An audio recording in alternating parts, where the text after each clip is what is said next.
Good morning, everyone. Myself, Kusum Gupta, Assistant Professor, Department of Psychology, Government PG College, Ramnagar, Nainital. So, हमारा जो आज का topic है वो है verbal and non verbal communication, यानी वाचिक एवं अवाचिक संचार. So, let's start with it. अब बेसिकली कम्युनिकेशन या संचार क्या होता है? तो दो या दो से अधिक लोगों के बीच मौखिक, लिखित, सांकेतिक या प्रतीकात्मक विचारों का लेन देन ही संचार कहलाता है. इसे आम भाषा में हम बातचीत कहते हैं. इसमें जो पहला पक्ष है उसको प्रेषक कहा जाता है, यानी संदेश भेजने वाला जो है वो सेंडर होता है, और दूसरा पक्ष है संदेश प्राप्त करने वाला, जिसे हम रिसीवर कहते हैं. संचार तब सफल होता है जब प्रेषकी यानी कि संदेश प्राप्त करने वाला उस संदेश को समझ लेता है या उसका जवाब देता है. अब बात आती है कि कितने प्रकार का संचार होता है.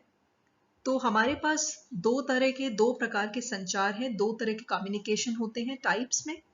पहला है वर्बल कम्युनिकेशन और दूसरा है नॉन वर्बल कम्युनिकेशन, यानी वाचिकी या अवाचिक संचार. अब जहां तक वर्बल कम्युनिकेशन की बात है, तो वाचिक संचार में केवल ध्वनि और इशारे पर ही संचार नहीं होता, बल्कि भाषा और शब्दों का भी इसमें इस्तेमाल किया जाता है. सभी प्राणियों में सिर्फ मनुष्य ही ऐसा प्राणी है जो बोल सकता है, इसीलिए उसे सर्वश्रेष्ठ माना जाता है. भाषा संचार करने का सशक्त माध्यम है और वंचित संचार निम्न प्रकार के होते हैं, जैसे फर्स्ट है ओरल कम्युनिकेशन, दूसरा है रिटन कम्युनिकेशन यानी मौखिक एवं लिखित संचार. मौखिक संचार में बोलकर मन के भावों को व्यक्त किया जाता है. इसमें संचार मुख्य रूप से बोलकर किया जाता है. बोलकर संचार करने को मौखिक संचार कहते हैं और किसी सूचना या संवाद का मौखिक उच्चारण किया जाता है. तो घर, ऑफिस या घर के बाहर हम सभी मुख्य रूप से मौखिक संचार करके ही बात करते हैं. इसके अंतर्गत निम्न चीजें शामिल हैं, जैसे आमने सामने वार्तालाप करना यानी फेस टू फेस कम्युनिकेशन, घोषणाएं करना या अनाउंसमेंट, विचार गोष्ठी, सभाएं जो होती हैं, भाषण हो गया, सम्मेलन हो गया, इंटरव्यू हो गए, ये सब मौखिक संचार के अंदर आ जाते हैं.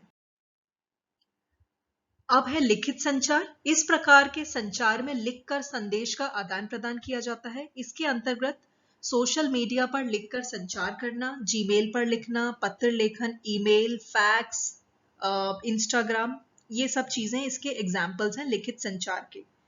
तो संदेशों को निश्चित अर्थ प्रदान करने के लिए लिखित संचार किया जाता है. इसका महत्व बहुत ज्यादा है. अब जहां तक एडवांटेजेस की बात आती है वर्बल कम्युनिकेशन यानी वाचिक संचार की, तो वर्बल कम्युनिकेशन जो है बहुत पर्सनल और इनफॉर्मल फॉर्म में होता है. इसका एक इमीडिएट इम्पैक्ट पड़ता है सामने वाले पे. एक तरह की हमें एक अपॉर्चुनिटी मिलती है कि हम आपस में इंटरैक्ट कर पाएं और उस कम्युनिकेशन के बेस पर हम फीडबैक दे पाएं. और वर्बल कम्युनिकेशन जो है ये एक बहुत ही फास्ट तरीका है और नॉन एक्सपेंसिव है, कोई ज्यादा खर्चा नहीं होता इसमें. और वर्बल कम्युनिकेशन के थ्रू जो हमारी रिलेशनशिप्स हैं वो बेटर होती हैं अपने को वर्कर्स के साथ, ऑर्गेनाइजेशन में या अपने फ्रेंड्स के साथ. और इसके थ्रू हम इन्फॉर्म कर सकते हैं, किसी को इंक्वायर कर सकते हैं और इवन काफी टॉपिक्स को डिस्कस भी कर सकते हैं.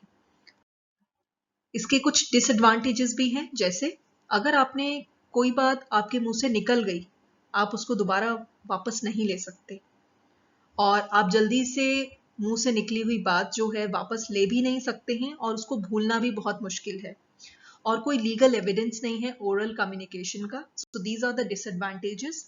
नेक्स्ट है हमारा नॉन वर्बल कम्युनिकेशन यानी अवाचिक संचार. इस प्रकार के संचार में शब्दों का इस्तेमाल नहीं होता है.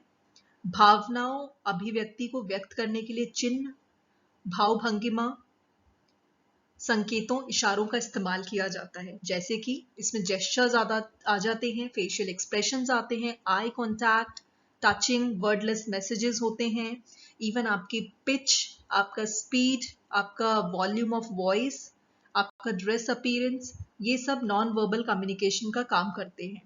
सो अवाचिक संचार निम्न प्रकार के होते हैं: हंसना, मुस्कुराना, चीखना, आंखों से इशारे करना इत्यादि। विजुअल साइंस में क्या क्या आ जाता है? जैसे इस तरह के संकेत हमें हर जगह देखने को मिलते हैं। For example railway station, traffic signal पर जो भी जैसे रेड लाइट, ग्रीन लाइट होती है, पेंटिंग्स हो गई, फोटो चार्ट्स हो गए, all these are visual science.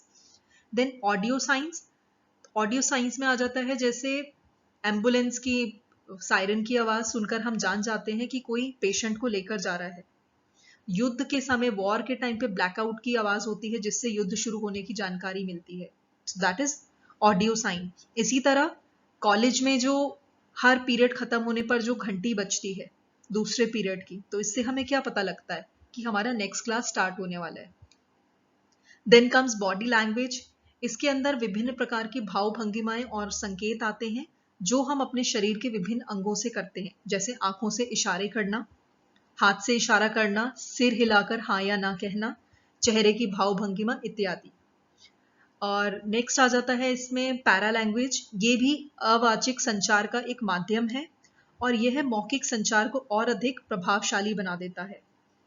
फिर हमारा टच लैंग्वेज आ जाता है। इस प्रकार के संचार में छूकर ही व्यक्ति को वस्तु का ज्ञान हो जाता है।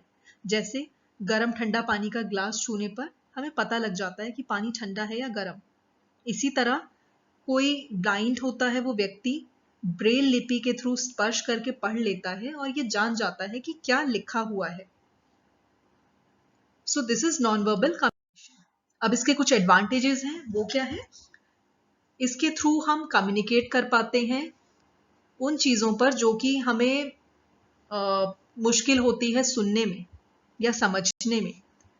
और नॉन वर्बल कम्युनिकेशन के थ्रू हम साइलेंट जोन में भी कम्युनिकेट कर सकते हैं इजीली। कोई इंसान हमारे से कितना ही दूर क्यों ना हो, तब भी हम अवाचिक संचार का यूज कर सकते हैं।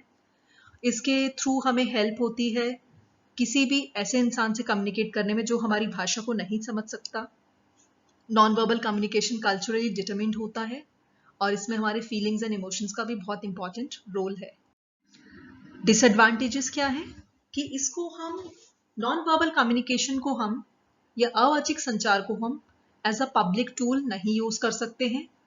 और नॉन वर्बल कम्युनिकेशन के थ्रू जो भी लोग हैं, जो भी हमें सुन रहे हैं, जो श्रोता हैं, उनके ऊपर एक इंप्रेशन क्रिएट नहीं हो पाता है। और कई बार हमारे बॉडी लैंग्वेज और हमारे जेस्चर्स, हमारे हाव भाव के थ्रू सामने वाला एक गलत परसेप्शन बना लेता है, तो इसमें मिसपरसेप्शन होने के भी बहुत ज्यादा चांसेस हैं।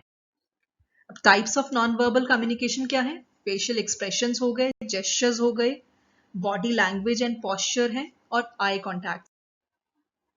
और ये जो वर्बल कम्युनिकेशन है, ये एक तरह का कम्युनिकेशन है जिसमें कि आप वर्ड्स को इंटरचेंज करते हो लोगों के साथ, और नॉन वर्बल कम्युनिकेशन में आप वर्ड्स नहीं यूज करते हो, लेकिन आप और दूसरे साधन या और दूसरे मोड्स यूज करते हो, जैसे मैंने आपको बताया, gestures, facial expressions, body language, etc. Thank you everyone.